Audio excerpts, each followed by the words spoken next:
Good afternoon, everybody. Welcome back to the plenary for the last panel of this conference. I think it has been, at the same time, very intense. A lot of things happening, but at the same time, I feel it was very short. That looked like it was 10 minutes ago that we started. And I think is a good sign, because that means that we got interest in what was told in our participations.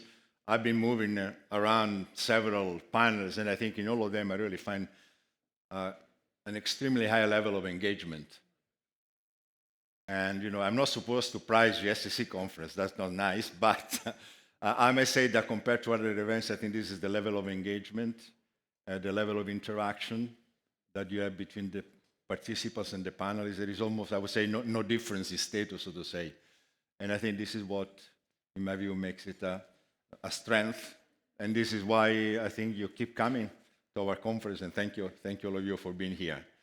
Okay, today, the last panel will be very interesting.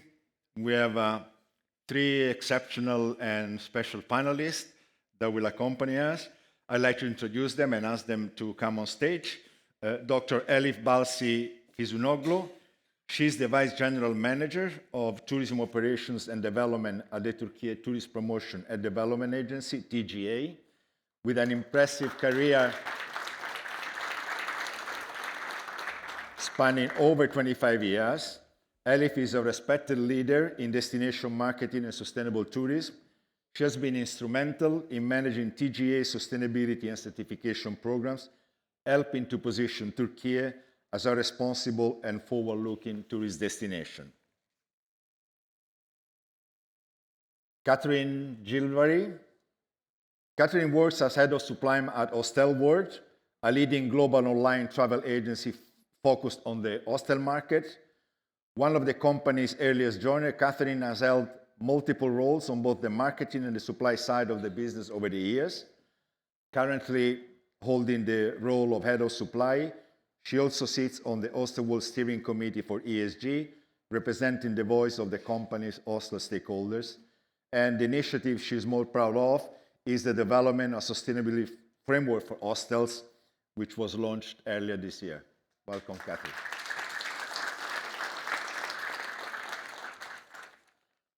And last but not least, Liz Ortiguera, a travel industry leader, strategy consultant, and former scientist engineer with over 25 years of experience. Liz worked with American Express for 18 years, then worked in a series of startups, both digital and travel related. She was appointed CEO of Asia's oldest and largest travel association, PATA, for 2 years. Last year, Liz became the first managing director of Asia Pacific and senior advisor to the CEO for the WTTC, the World Travel and Tourist Council. She's now also double hatting as a senior vice president of membership and commercials. So, welcome.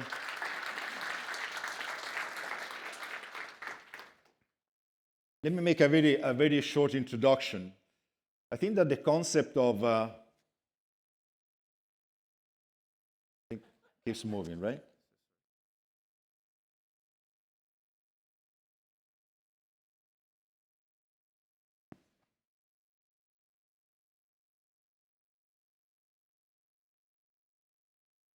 Is that okay?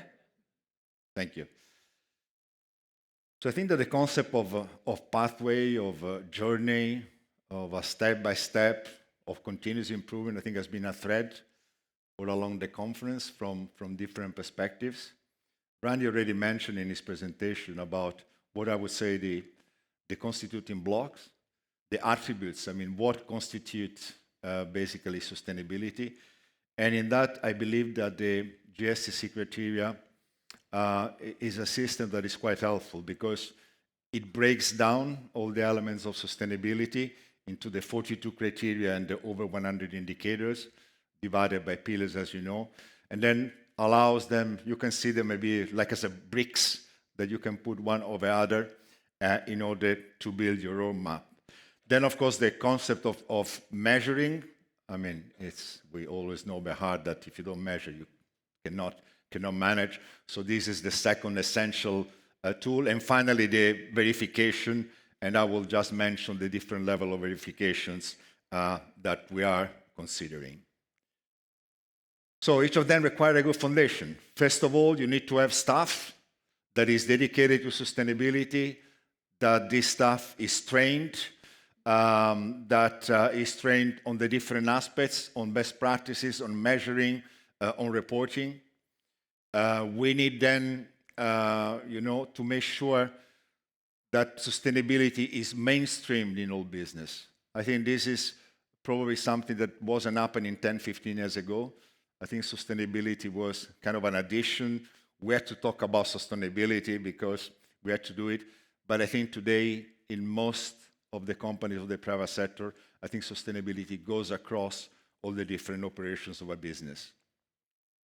And also in relation to the market access, in relation to your face, to your clients, also sustainability has become, a very important element. Randy used this slide in his presentation. This is one of the pathways to sustainable hotels. There are different variations, and in fact, we will hear from the three different experiences, one government-led, one from a major organization, and one from Hostelworld. Or now, this approach can have variation, but I think the principles are similar to them, so I will not spend more time on this one.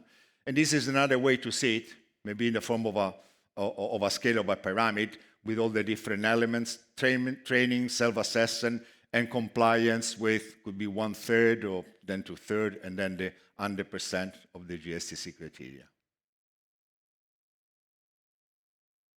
And finally, I think this is, it's very close, to the GSTC,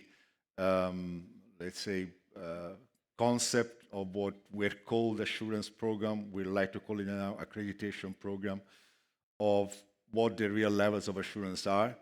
And as you know, we defend the concept that the highest level of third-party certification is the one done by an accredited certification body.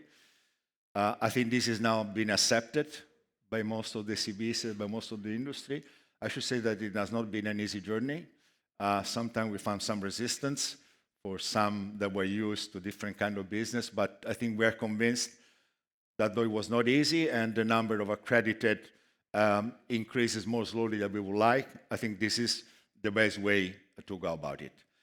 So I will not take more of your time, because I think this is rather for you to describe and assess your experience. So I'd like to give first the floor to Elif for her presentation. Thank you. Good afternoon, everybody. It's going to be, I think, my 4th time on stage talking about what we are doing, and each time we have new things to say. This is good.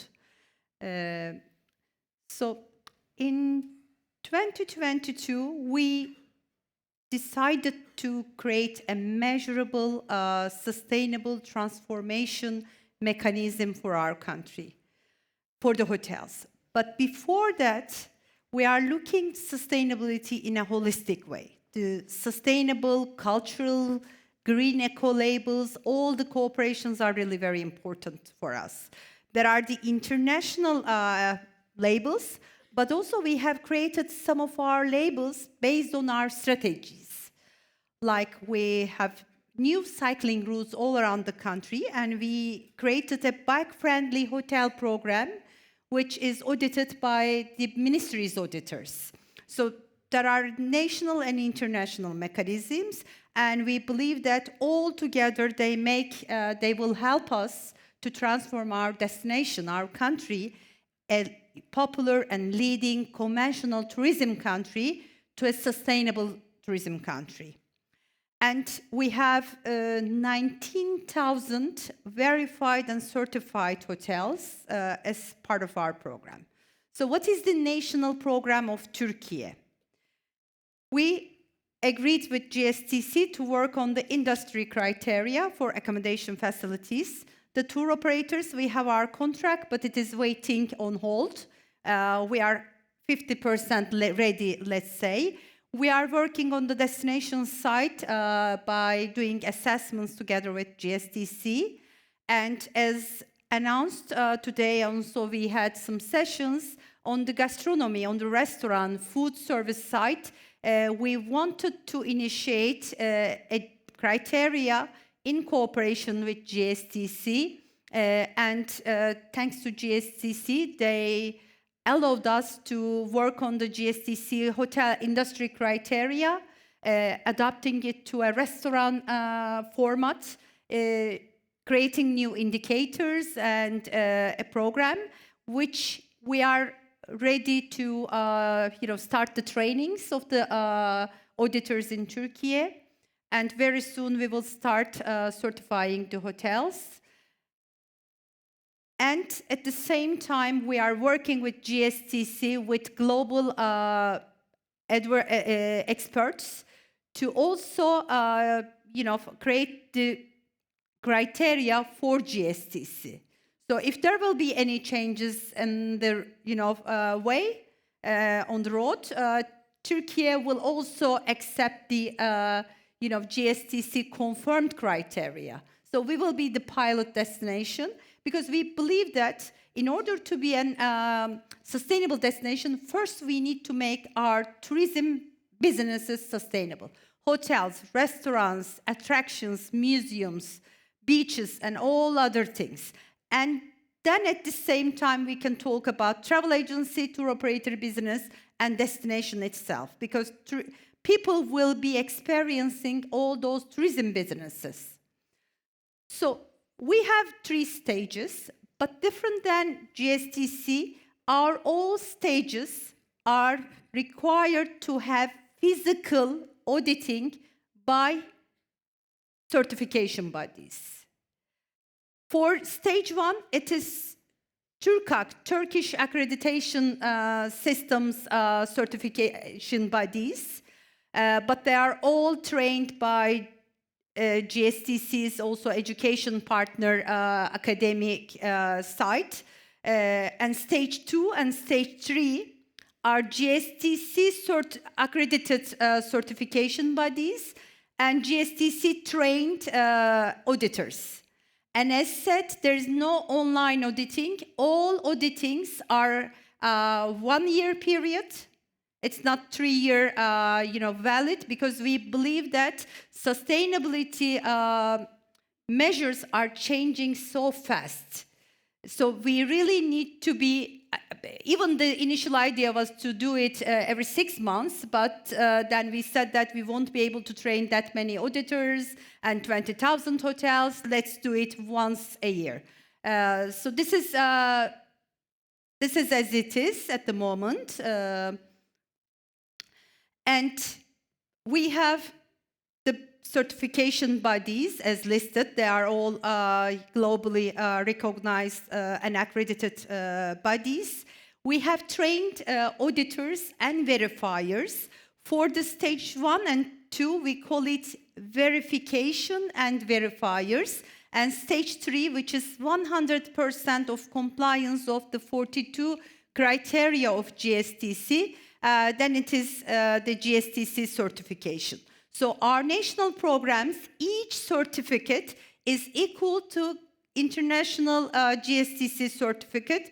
And at the moment, we have 1,300 hotels all around Turkey with stage 3 certification. And for any new hotel that is going to be opened or have renovation, the government, the ministry, put a mandatory rule that they have to first apply for stage 3, and then they can get the operating license.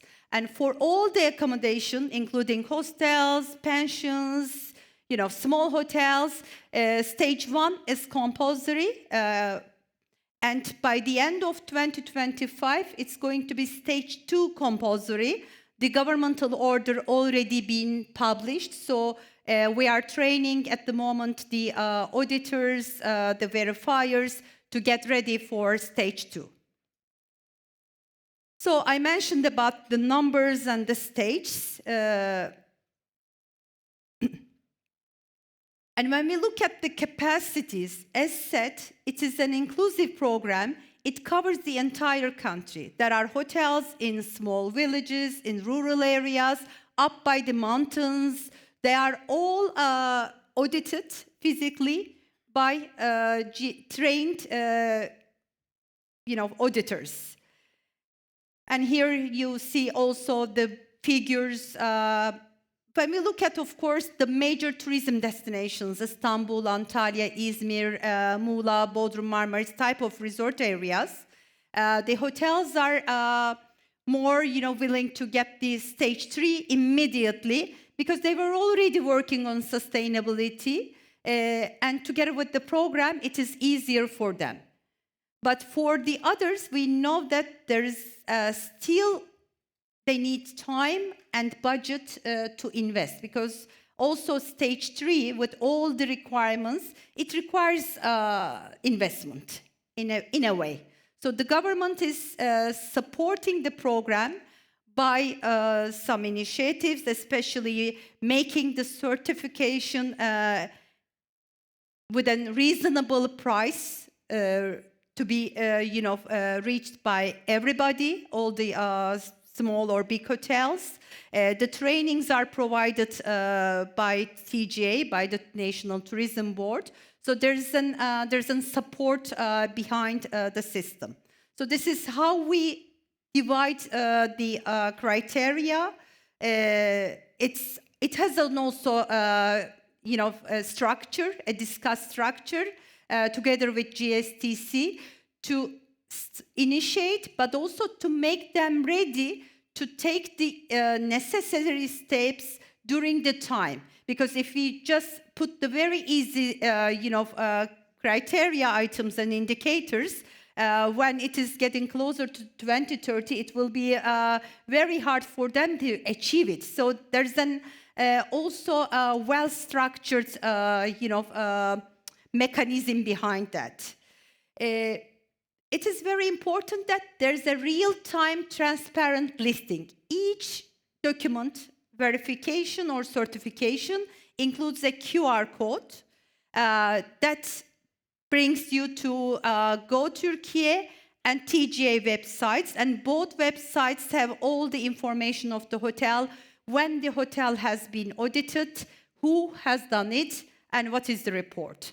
And there's also CRM system that the ministry team, TGA sustainability team, all the auditors, verifiers, and all the hotels have the access. So they are connected.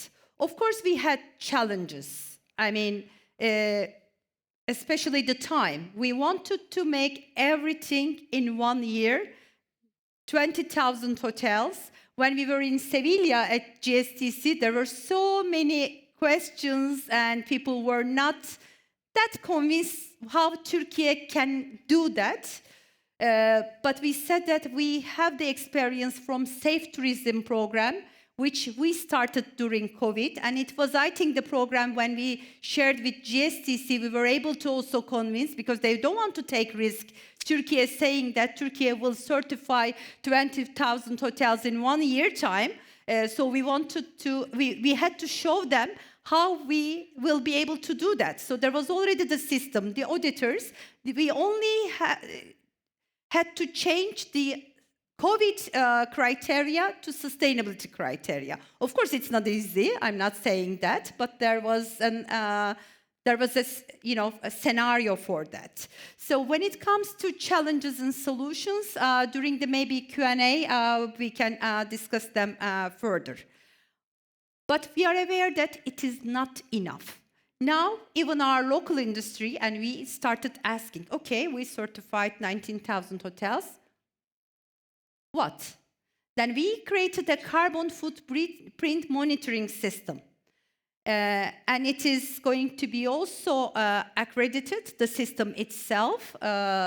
Now it is like in a pilot study. It is not mandatory yet, but it is going to be also mandatory for all hotels and auditors to use the system to put all the figures of the hotels.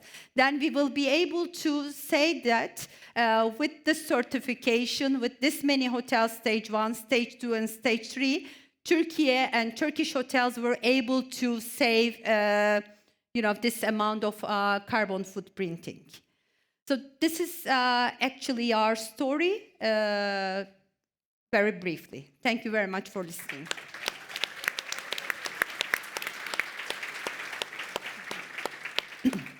Thank you, Elif. That is an amazing progress in such a short time. And, I think, as you know, we always quote your program in conferences as a good example that hopefully other countries will follow. So congratulations again. Thank you. Well, as you know, we have been using Slido in all our conferences and in all our panels these 2 days.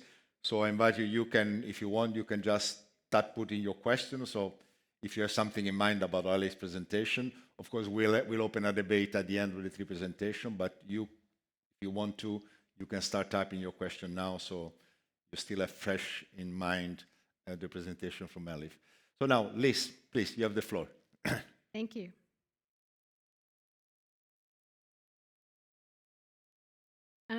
First of all, I'll explain my organization. I'm based here in Singapore, and as Luigi mentioned, I'm with World Travel and Tourism Council.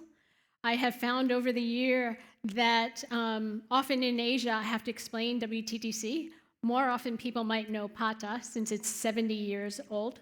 WTTC is 30 years young, and we were formed by the former president of American Express, and so they say the 12 titans of travel 30 years ago.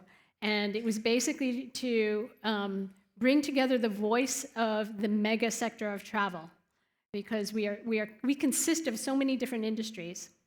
So while the theme of today is around pathway to sustainability, I told Luigi I'd mention I'd comment first on the macro pathway that I see, because as an industry association, we have the benefit and the privilege of speaking to everyone in the ecosystem, from university to SMEs to, and WTTC consists today of the 180 largest travel companies globally.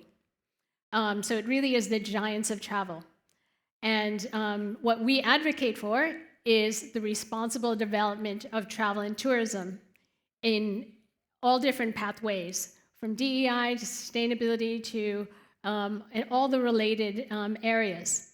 And I'm happy to say that what in the past 2 years, particularly here in Asia, there's been a big evolution. 2 years ago, the countries just wanted tourists back. And then, so it was really like crisis. Now, when we talk to the ministries, all of them have a sustainability scorecard. And many of them have goals for the hospitality industry, which is wonderful to see. And, the other, in addition to that, I'll comment on customer demand. The research that I've seen shows that particularly in this region, the consumer interest is high in sustainable travel options. And I do believe, and for country, I saw one survey, and the affluent travelers from India rated it 98%, said it was important, 99% in the Philippines. And my theory is because these countries, they're at the forefront of climate change. So I am seeing from, whether it's the consumer demand, whether it's the governments embracing it, whether it's the big, particularly in hospitality, the big chains have embraced it. So there is a movement along this pathway. Is it fast enough? I'd say no, but it is encouraging that there is movement, and there's much more. I mean, even I congratulated Randy on the turnout today. We've got 500 attendees here, all embracing this ethos, no one questioning the need. So absolutely the benefit is there, and the consumers will also drive this. They want more transparency. They want more verification. They want to know that they can trust. We went through years of greenwashing and labeling, and now, the ones that are really committed to actions and achieving verification and certification, they should get recognized and awarded for that. So I appeal to the OTAs. I know that they've had to back off recently because they know that the EU is going to put in legislation to manage that. And so green claims will get get clamped down on coming out of the EU. And that's important. I think that's very good. But they also want more transparency in terms of who is achieving these, who are achieving these milestones. And, so we appeal to the TMCs, the OTAs, to make it more transparent. Now, WTTC, I mentioned, it's 180 of the largest travel companies, and we've got the travel giants in hospitality. Now, about 3 years ago, we launched Hotel Sustainability Basics. And this is an initiative designed by the industry for the industry. And the beautiful thing about it is that while these are all big companies in WTTC, the imperative with Basics was to leave no one behind. And so 3 years ago, we launched this, and the main target audience is really the independent properties that don't have the big resources that the big chains have, to help them on that pathway. And I've had an interesting experience in terms of, being, first of all, speaking about this program in many different industry conferences, and then having properties come to me to ask about it. And, there really is a need for hand-holding at the start. And, so we've got lots of content. If you go to our website, you'll see the Sustainability Basics program, and you can download all the information. And it is a verified program. This is really meant, I guess I would equate this to, it's like the training wheels on the start for sustainability. It really is meant to help you get started and then progress into a certification like GSTC. And I'm happy to say, I think it was about a year ago now, Randy, you and I, Eric Ricard brought us together, and we talked about this idea of bridging between Basics and GSTC. Basics is 12 criteria, GSTC is 42. And so something like a middle ground. So I think, Randy, you talked about that yesterday. It is work in progress, but we really are, this is our way of helping properties get started on the pathway and then encouraging them to progress, because it really doesn't stop there. And the thing I've found very encouraging is that when we deploy this, and I was happy to launch this in India, launch it in the Philippines, particularly in the Philippines, I saw competitors come together and try to problem solve, how do we get rid of the plastic bottles? Because independently they might not have the resources to easily do it, but competitors will come together. There's a collaboration. And that, so that kind of like hand-holding and that collaborative support is what you need on this pathway. So today we have 5,000 hotels verified.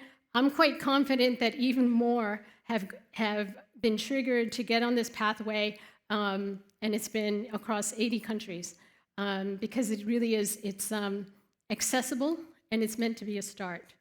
So the 12 basics criteria, they span across efficiency, planet, people, concepts like reducing energy, just measure and reduce energy use.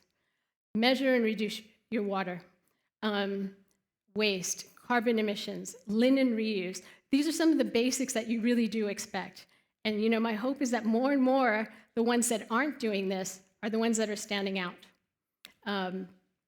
Green cleaning products, vegetarian options, no plastic straws, no single-use plastic water bottles, bulk amenity dispensers, and very importantly, also, the last two, I just heard part of the community-based tourism program, community benefit, and the focus on that. And then reducing inequalities. So it really kind of spans some of the critical areas that we'd really like to advocate. Now, if you go to the WTTC website, we've got loads of content for free.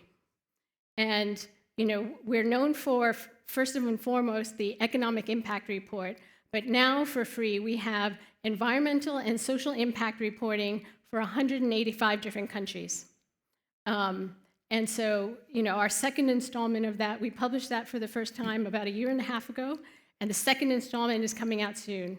So you can go there. We've just issued a report on indigenous tourism, on community-based tourism, community-conscious travel. So there's a wealth of information there. And it really is meant to, and I guess, part of our mission is to support the whole industry in moving together on this pathway. So these are just a few of our other reports. I mentioned basics. The second is a net zero roadmap, our environmental social impact report, nature positive, new collaborative era. It feels like every month we're publishing a report. And so please do go there and leverage the content that we have, because we're here to support the industry. Thank you.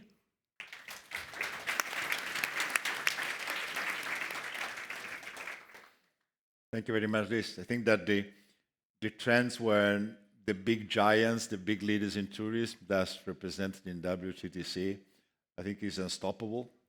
I think is clear. We see it also from our perspective.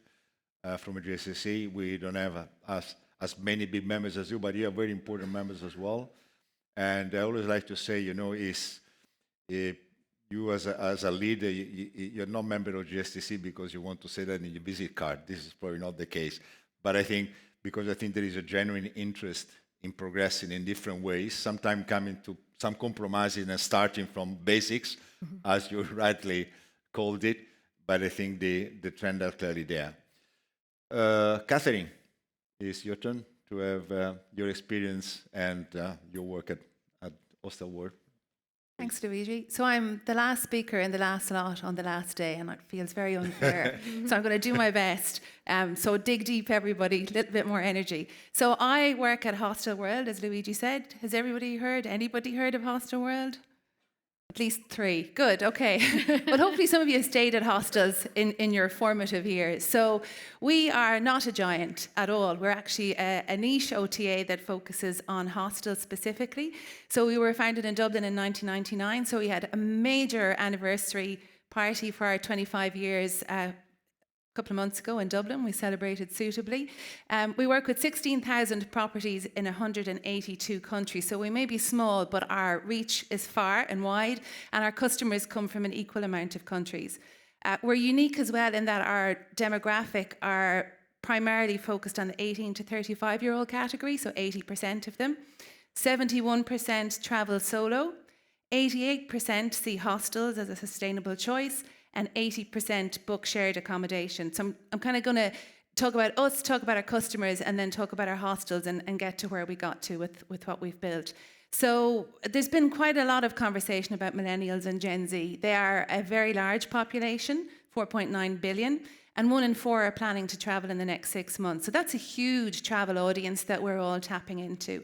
On the positive side, they are, and I know questions came up in previous slides around, are they really more likely to book sustainable travel? So the numbers that I'm going to present are based on our customer database. It's not 5 million like somebody had in the previous session, but meaningful enough for us to be confident that 60% of our customers say they're likely to travel, choose more sustainable travel options, and 58% are doing things like travelling overland, packing carry-on only. There's some really great initiatives like the EU Rail campaign, which is giving out 40,000 free rail tickets to youth travellers to kind of bring them into their ecosystem. So lots of progress there. And then on the side of them considering hostels to be the most sustainable option, I don't think it will be surprising that the sharing aspect is what they feel is driving that. So even if you don't know Hostelworld, you probably have an idea of what a hostel is, and you'll know what the shared space piece refers to. So then 50% of them refer to things like reduced water, electricity usage, again, because of that kind of high population per square metre. When we survey our customers about things that concern them, 70% cite climate change. So again, on the hostel side of things, knowing that their emission outputs are significantly less than hotels, again, because of that per bed basis, they're all really encouraging factors for customers when it comes to choosing sustainable accommodation. So that was the customers. On the hostel side, this category, again, is quite unique in the accommodation landscape. So we heard some really, really good stories from alternative accommodations yesterday, and some parallels, but even outside of the parallels, some of the things that are unique to the supply piece specifically. So dorm and private rooms are what make up accommodation in hostels. And the private piece is surprising to some people, but it's kind of split down the middle now. But beyond the sleeping accommodation, there's a lot of large communal areas around the property, so common lounges, shared kitchens, so a lot of collaborative spaces. They're low cost point, they're about 25% the cost of a 2-star hotel. 80% remain independent owner-operated businesses, and this will be important in a moment. So whilst there are some large chains popping up, and in Asia too, they're still largely independently owned, family owned. These are very, very small operations. And, you know, Elif, we were chatting a lot of those in Turkey as well. So tiny, tiny operations. They're located in and give back to the local community, and that's across urban and suburban locations. Adeline from Ascot Group yesterday talked about conversion of properties. That's a big phenomenon in the hostel industry. So they're typically in upcycled buildings, and that can be anything from a prison to a castle to a church to a boat to a plane. So they're very focused on that notion. They support local businesses, but they also feature local artists. Those common areas become a local hub for the local community, quite often free of charge, because they're very keen on bringing the locals in to interact with the travellers alike.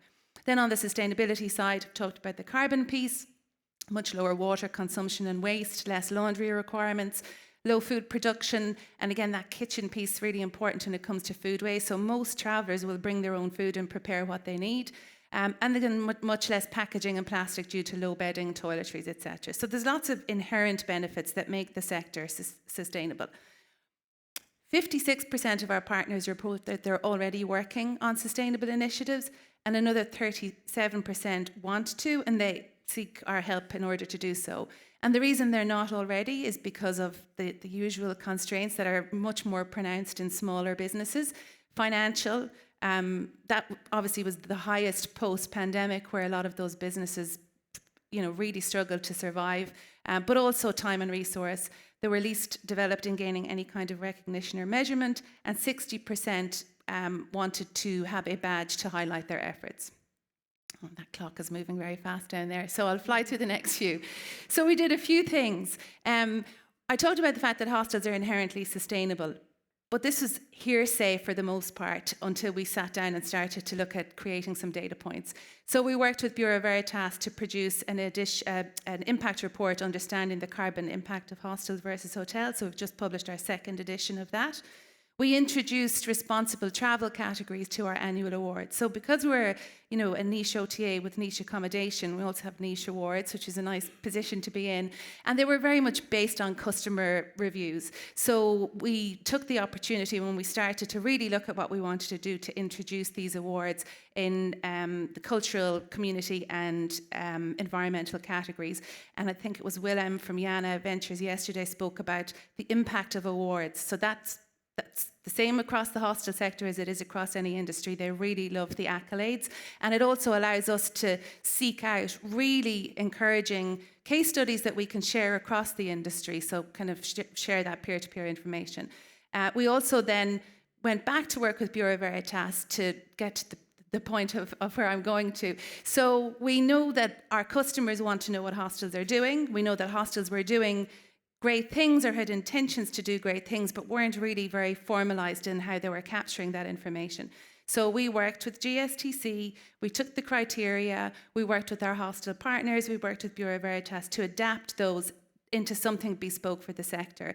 And part of that was also providing a free measurement and management system to tap into that financial constraint piece.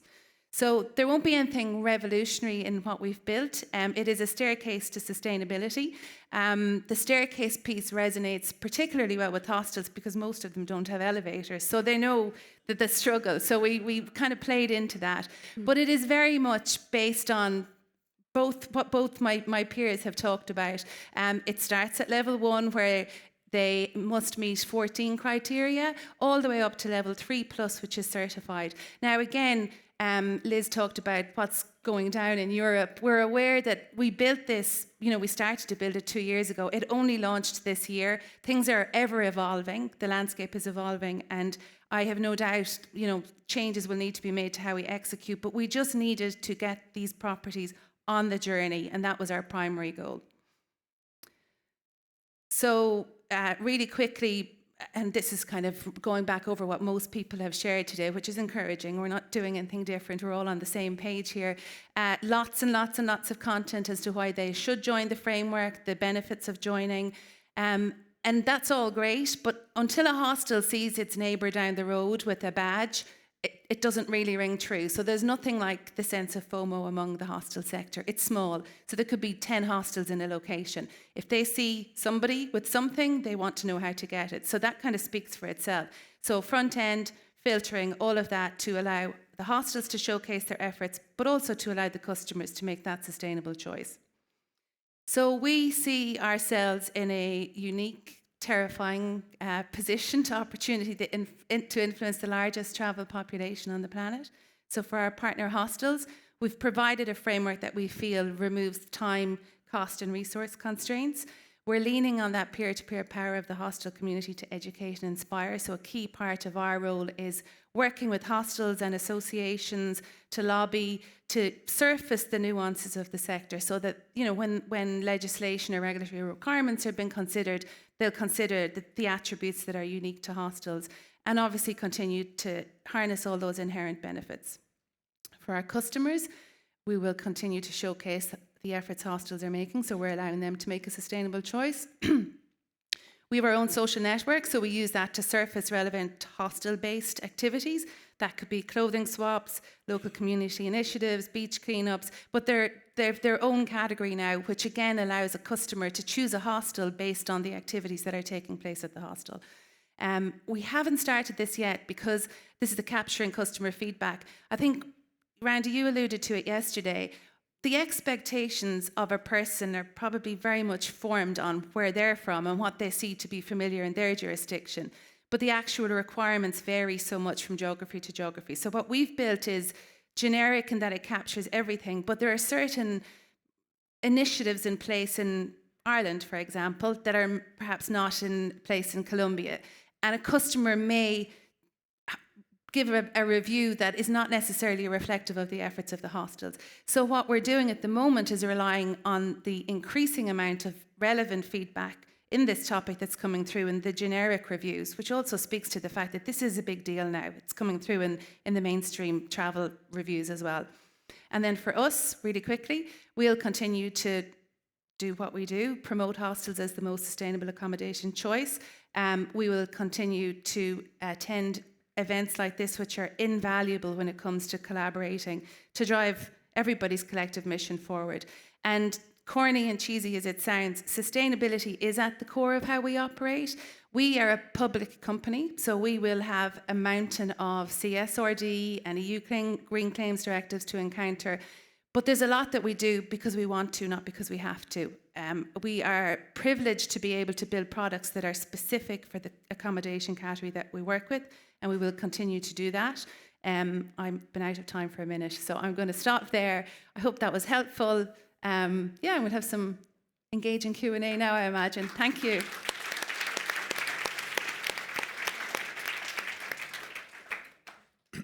Thank you, Catherine. Another important share of the tourism industry that also engaged in a similar process. Thank you for your presentation. A lot of questions are putting in. I cannot keep a track of them.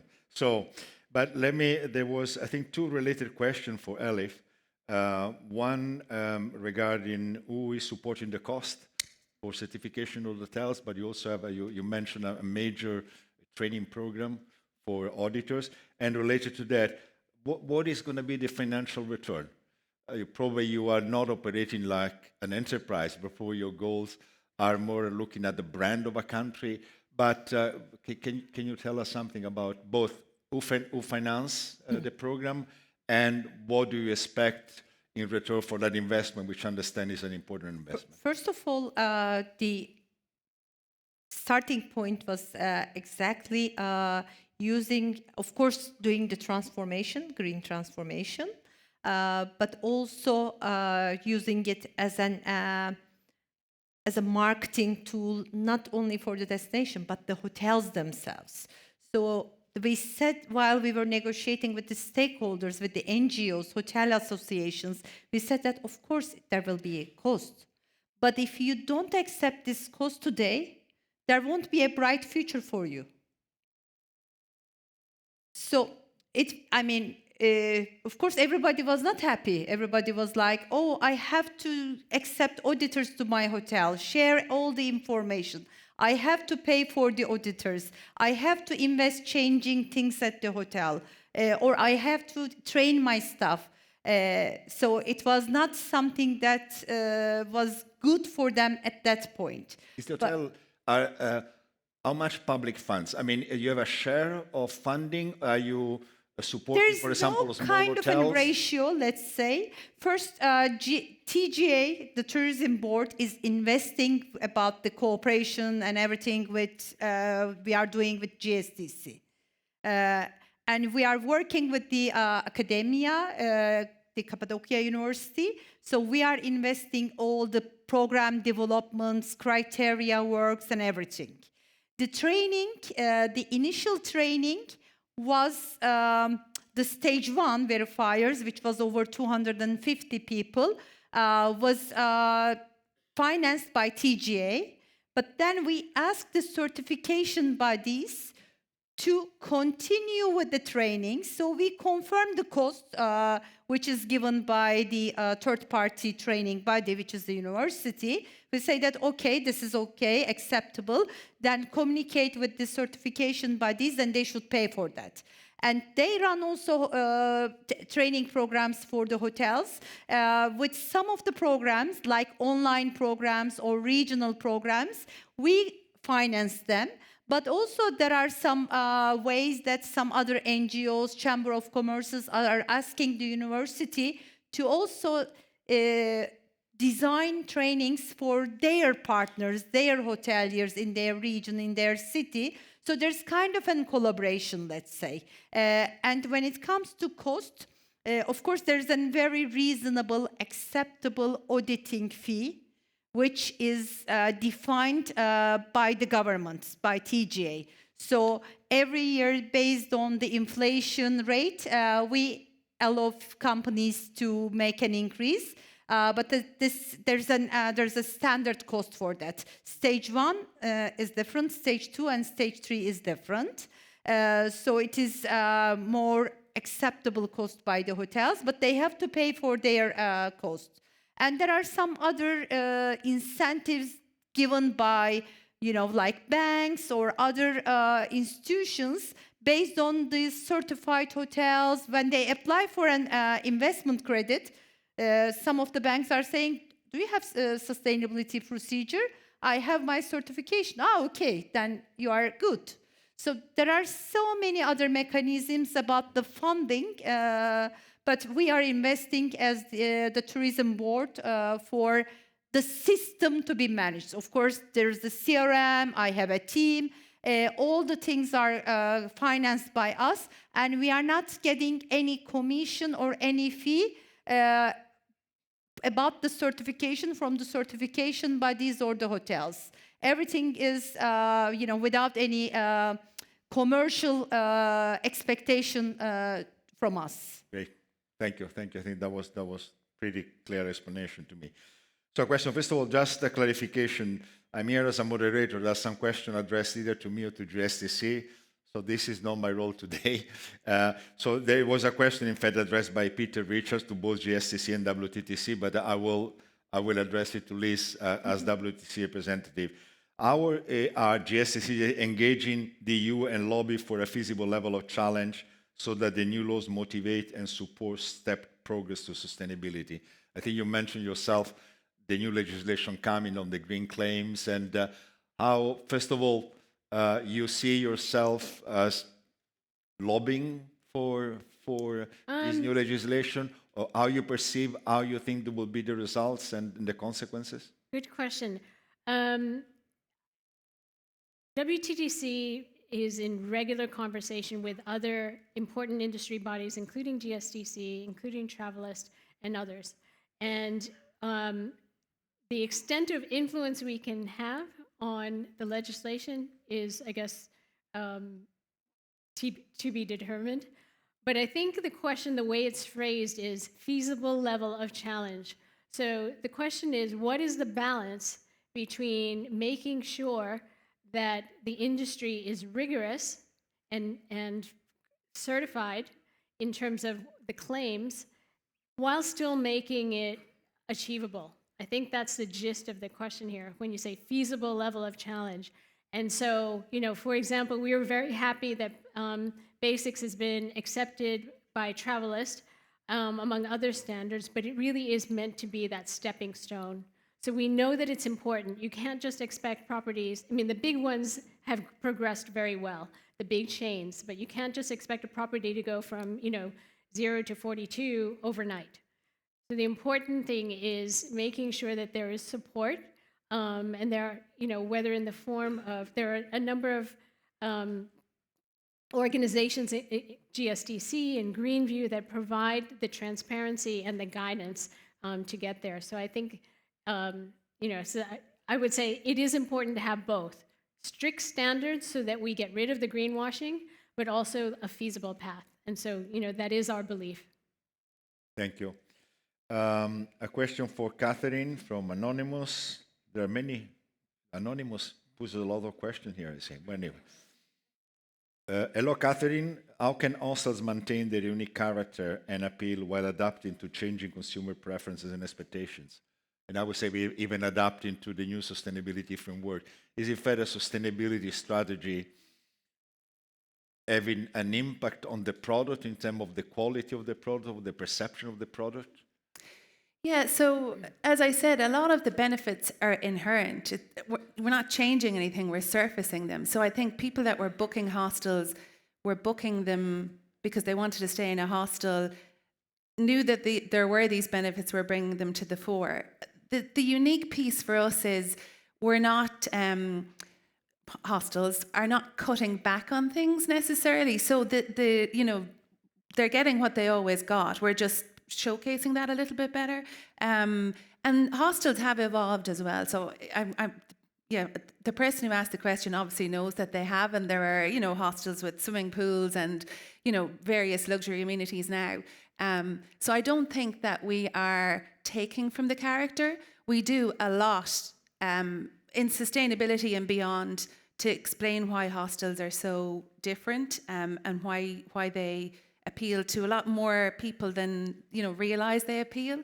And I would encourage everyone to go onto the site after this event to just familiarise themselves with what they look like now. So I think we're enhancing.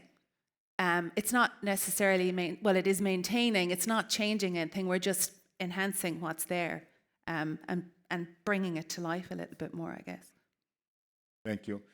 I think a question which is key, I think for just maybe a quick response from your perspective, is about over-tourism. How can address over-tourism in popular destinations and promote sustainable tourist practices? I think we have seen after the pandemic, in fact, the cases, the protests, the rejection have even increased, at least in the country where I live in Spain, but in other locations as well. I think there is a perception that tourists went back too quickly. So from your perspective, how this can be addressed? Are there managing strategy that can help address that, or is something we have to live with, or how you say it? Turkey is one of the highest number tourist receiving destinations. We are number 5 according to UN, and this year the announced number is 60 million. But in our case, we have even our most popular tourism destinations enough capacity still not to complain about the over-tourism. The destination diversifications, I said we are not having the challenge at the moment, but that doesn't mean that we are not aware or we are not getting ready. We are trying to create destination diversification, meaning that we have less popular destinations where we have history, culture, sea, sunset, and all other attractions. So we are trying to promote and make those destinations also ready. The seasonality, managing the seasonality is important. Now, in most of the areas, especially in Europe, we have longer summers. It's coming late and leaving late. So managing the seasonality is important. And also, especially for tourist attractions, always depending on the destination, we can create new models. I'm so proud to mention what we have done this year with the vision of our ministry and our minister is the night museum. When you come to Turkish destinations, it's Antalya, Izmir, Bodrum, they are all surrounded with ancient sites. Ephesus, Perge, Aspendos, Patara, Side, and so on. The ministry made them ready to be visited until midnight. So most of the people enjoyed their time at the all-inclusive hotels during the daytime, or they enjoyed the beach. And in the evening, after dinner, they went to discover the museums. So it was a way to manage the people, the entrance, and it was really very well organized and promoted activities. So those are really very important things that we need to take. Because when we talk about sustainability, it also includes the economic sustainability. There might be people not being happy that so many people are coming to our countries. The prices are getting high at the hotels. Even the prices, the rentals are getting high in the housing. So this is not a good thing for the locals. But if you are a popular tourism destination, you receive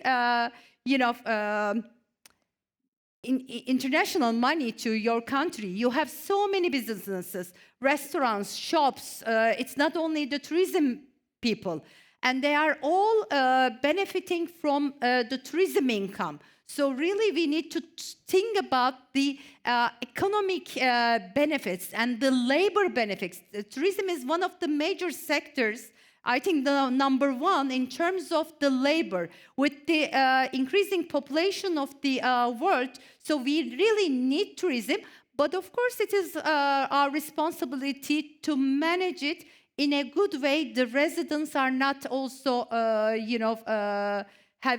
suffering about that. So, I mean, as you confirm that it's not a matter of numbers, but it's a matter of management, both in territory or in timing. You had a good example, of keeping open museum.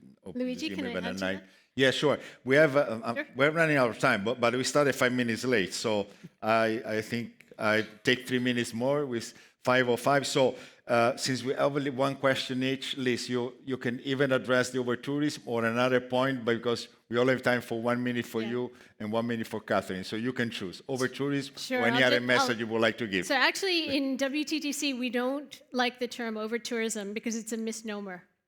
So we use the term overcrowding. And first of all, it's in targeted destinations. I read a statistic that 80% of the travelers go to 10% of the destinations.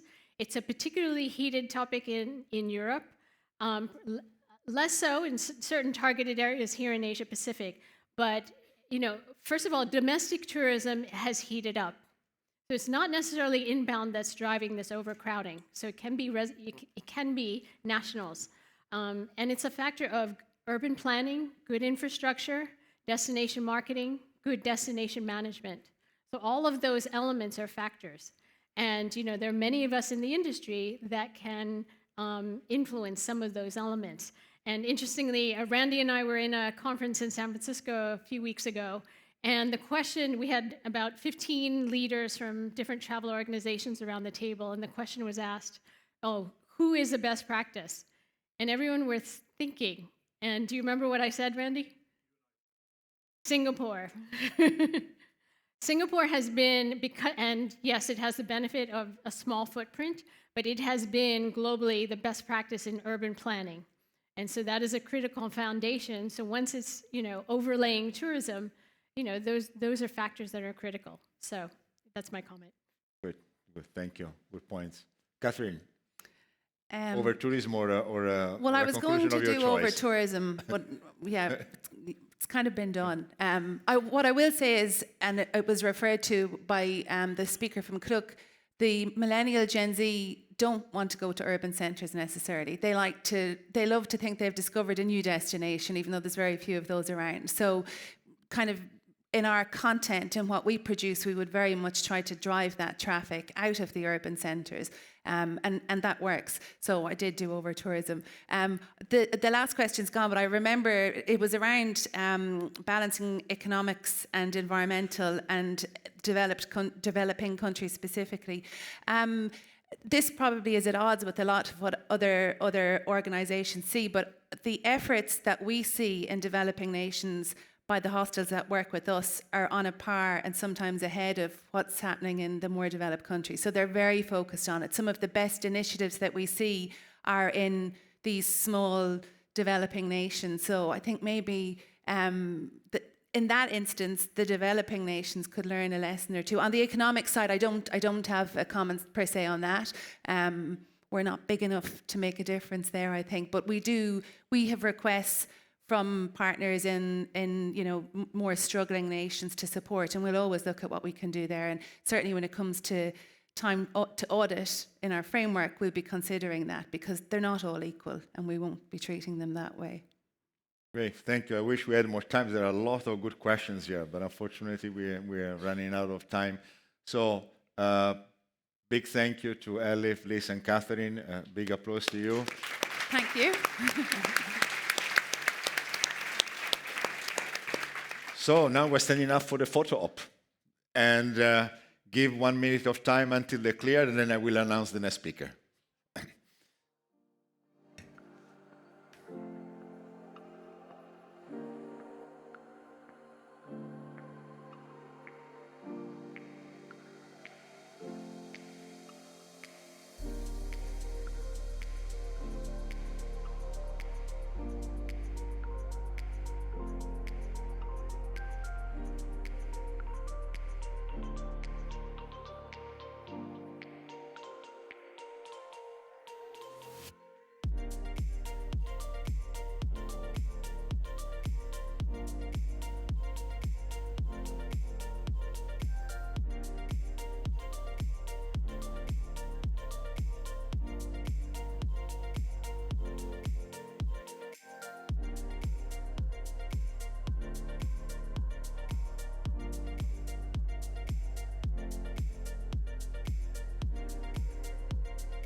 Yes, okay. So the stage is all clear for the final remarks by Randy, our CEO. So please, you're welcome to come on stage and to conclude this great conference. Randy, please.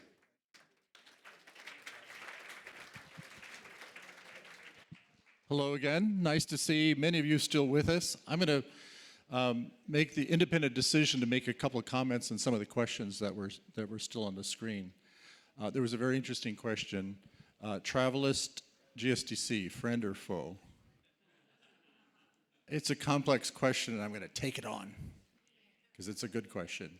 It speaks to some of the comments I was making yesterday about our recognized standards program changing eligibility. Travelist is our friend. We try to be friends with everybody and not be confrontational and so forth. We worked with, we mentioned Travelist, and many of you may not know what it is, but again, to review, Travelist is a roll-up of many online tour travel agencies and GDSs, distributors of travel, big names, really some of the biggest in the world. And we've been working with them on providing a way to identify hotels as more sustainable than others. Not easily done because of all the complexity of verification systems and so forth. So over the course of time, they and their partners were giving the highest score for the badge recipients of hotels a hotel that was certified by a GSTC accredited certification body. And then they were using our program of recognized standards as the next highest score, if you were certified by an entity that used a GSTC recognized standard. And then they had a survey that hotels would fill out, and that was the third way to get a badge. And I told you yesterday that program was shut down by the Netherlands government based on the EU Unfair Consumer Claims Directive.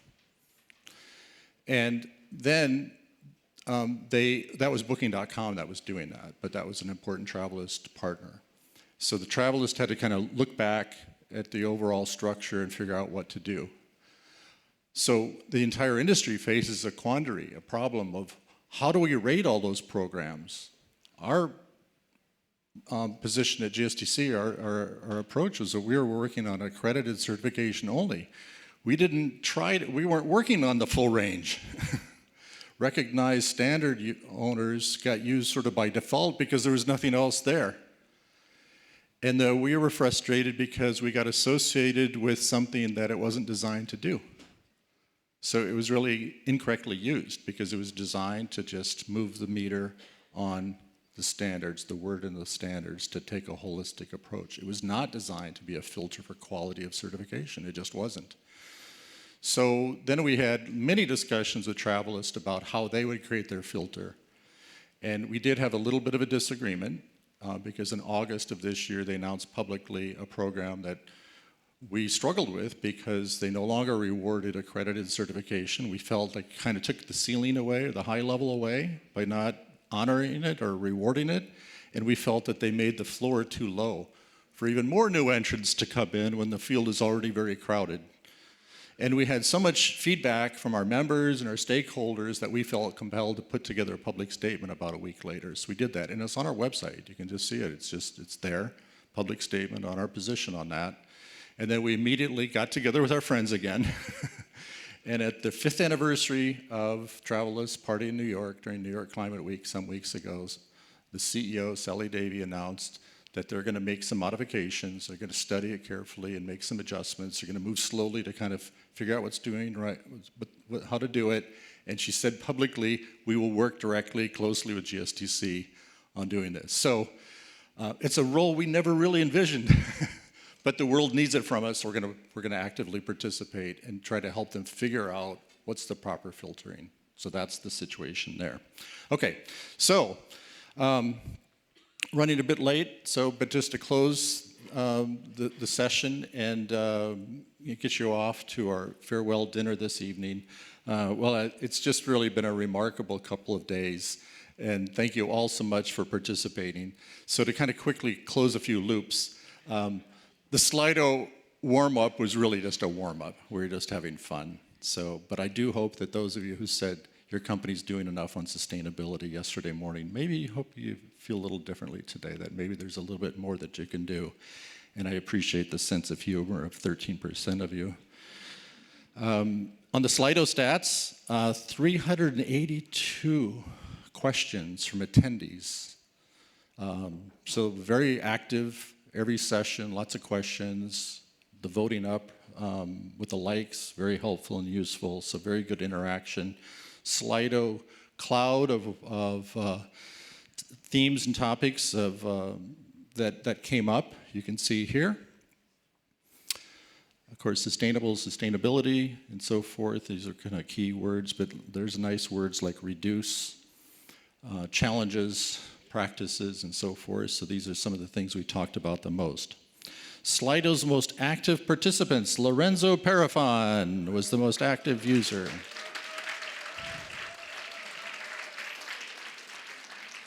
And that anonymous person, boy, he or she. Yeah.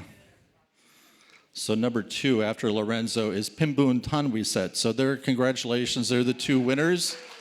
They get registration to a free GSTC training. So, and I have to say that it wasn't just quantity of Slido comments, it was a lot of quality. So thank you all for that. A little housekeeping on this evening, what's happening. To say farewell here this evening, we go to the Village Hotel Sentosa for the evening to begin at 18:30. This is for those that are pre-registered. and the options to reach the farewell dinner. The shuttle starts at 6:15 and will continue to run. It's departing from this lobby near here, the foyer of this section, of the conference section, not the Aquarius Hotel lobby. There are two lobbies of this building. So it departs from this lobby quite near here, the Aquarius conference lobby, this level right outside here, starting at 6:15, and then they'll be continuing. And then some of you had pre-registered for a walking tour, and you need to meet very quickly right after this session for that. Or you can take personal transportation to go to the Village Hotel Sentosa on your own for dinner.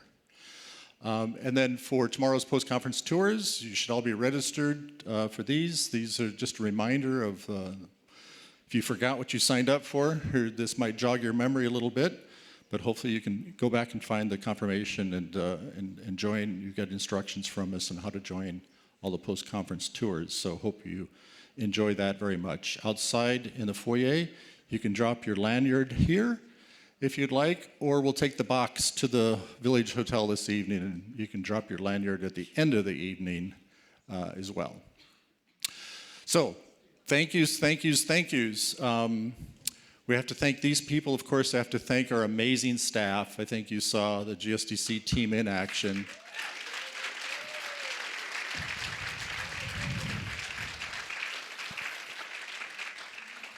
This is where it's hard not to get emotional, but we're just blessed with such an amazing team. One of the great things about working in sustainability is you do attract just truly amazing, motivated, wonderful people. And I think you could see for yourself in their faces and their movements that they're absolutely dedicated and committed to sustainability and to GSTC. So thank you for all of your dear efforts. And we're mostly a virtual remote organization. Since 2012, for years we were entirely virtual, all of us working from home. We created a very small Asia Pacific office in Korea, but even then we only get together about 3 days a month. So our conferences are an opportunity for our staff to get together because we have zero commuting carbon all year long, and so that's an important part. And then tomorrow, after the post-conference tour, our board has one of our occasional in-person meetings as well. So thank you to the staff and to the team. And on the screen, another part of the team, Unearthed Productions, a wonderful PCO. These delightful people in the wings, dressed in black, have done a magnificent job.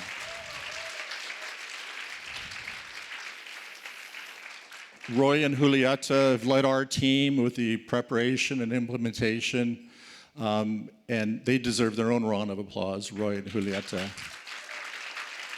And they tell me that Unearthed really went above and beyond, in terms of sustainability and in terms of efficiency and production. So thank you all of you dressed in black at Unearthed Productions. Well done. Of course, major thanks to our friends here at Sentosa, both Sentosa Development Corporation and Resorts World Sentosa and Singapore Tourism Board. I'm on the verge of getting emotionally here too, because it's been such a journey with them, working so hard for so long. First at the destination level and the hospitality level, and now we're kind of getting ready to move on to MICE and attractions and so forth. Just we've developed dear friendship along those lines as well. And then other thank yous then for this event this evening, Village Hotel for the final dinner. Our board member, Yannis Pappas, and his company, Green Evolution, on carbon counting and financing. Speaking of carbon, you do still have time to, outside of the foyer, purchase the carbon card where you can cover the carbon emission offset for your own international flight because everything we've done here is being offset in terms of the calculations that we've made, and our sponsors are helping us take care of. And then the opening dinner, 115 Marina, Mandai Wildlife, thank you to them. So many other people to thank, but thank you Singapore, and thank you all of you for participating. So now, thinking about the future, next conferences, and we've done a very unusual thing 2 conferences ago. You know, often you go to a conference and they have the unveiling of where you go next year, right? Drum roll, and where do we go next year? Well, 2 conferences ago, we announced the next 3 conferences. We announced not only Singapore, but Fiji and Phuket. So neither of these are a surprise. We're a little unusual, but we take that unusual step to plan that far out because we know that so many of you, whether you're public sector or private sector, you have satellite offices, and our members have expressed appreciation of that. They can plan well in advance. Okay, we'll send this team to this one and that team to that one. So that's why we've gone so far out. We haven't advanced beyond that yet because the Phuket one is a year and a half away. But in August of next year, we travel to Fiji, which seems very interesting to go off in the middle of the ocean. And we're going to, we'll certainly have as one of our themes, small island developing states. Islands in general have particular challenges, but they often have some of the highest percentages of GDP contribution from tourism of countries in the world. And so we think that's a very real issue that needs to be balanced with all the issues and so forth. So at this time, let's think about those 2 conferences. So let's please roll a video for Fiji.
Wow.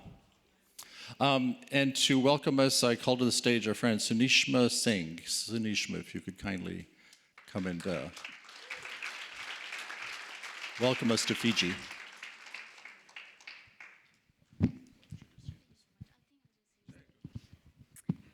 Ladies and gentlemen, that's my home. A big bula to you all. Okay, we have to try that again because we need more energy next year. Bula!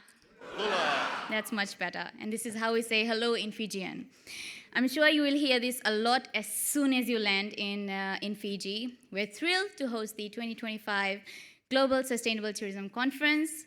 As a nation celebrated for its natural beauty and commitment to sustainability, we're honored to welcome the global leaders, experts, and advocates to our shores. This event offers a unique chance to showcase our efforts in sustainable tourism, as well as build partnerships focused on climate resilience. I'm joined by our events coordinator, Mr. Marika Seru.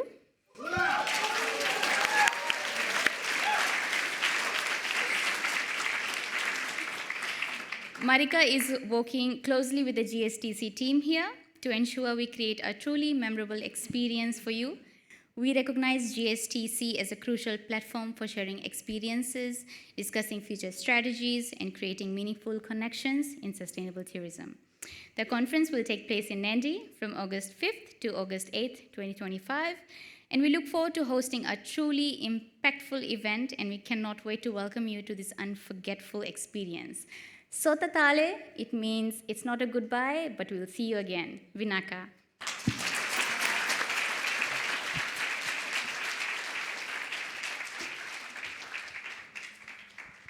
So that's August of next year, and then in April of 2026, we shall come back to Asia Pacific mainland, to Asia, to Phuket in Thailand. And let's run a video for our friends from Phuket.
And we'll get the precise dates to you shortly. And to welcome us to Phuket, if I could call to the stage, please, the governor of Phuket province, Mr. Sopan Subanarat.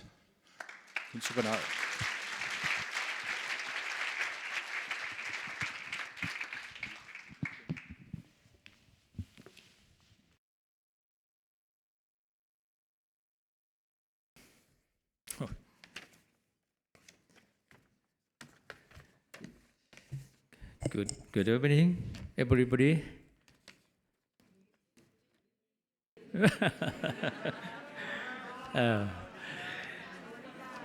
สวัสดีครับ สวัสดีค่ะ Yes. Good evening to the Global Sustainable Tourism Council Executive Committee, distinguished guests, and esteemed attendees. As the Governor of Phuket, would like to express our sincere gratitude to the GSTC for selecting our Iceland as host of the Global Sustainable Tourism Conference in 2026. It is an immense honor and privilege to welcome the global community of sustainable tourism advocate to Phuket. As a leading tourism destination, Phuket is keenly conscious of the challenge in balancing economic opportunities and sustainable development. We understand that preserving our natural resources, protecting our cultural heritage, and ensuring the well-being of our local communities are key to building a thriving future for the islands. We share the GSTC vision of responsible and sustainable growth, and we continue to work tirelessly to integrate this principle into our development plans. Hosting the GSTC 2026 is the beginning of journey towards sustainable tourism in Phuket. The Andaman region and Thailand as a whole not only does it highlight Thai's commitment to sustainability, it will also provide a platform for exchanging of ideas, solutions, and best practice to the sustainability challenge we are facing today and will face tomorrow. We hope that through hosting the GSTC 2026, Phuket can contribute its path towards driving the Global Sustainable Tourism Conversation. I would also like to extend a warm invitation to each and every one of you. We are ready to host a valuable and impactful event in Phuket. Our Iceland, which is a vibrant people, culture, and landscape, look forward to welcoming you with open arms. Thank you again to the Global Sustainable Tourism Council for the incredible opportunity together. We are committed to ensuring the success of the GSTC 2026 conference and the continued growth of sustainable tourism both in Thailand and worldwide. We look forward to seeing you all there. Thank you very much.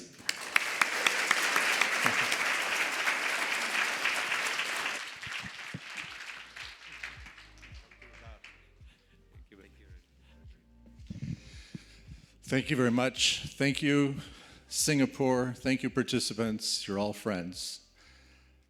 And we'll consider the session closed. Thank you so much. See you at dinner. Shuttles start at 6:15 outside of this foyer.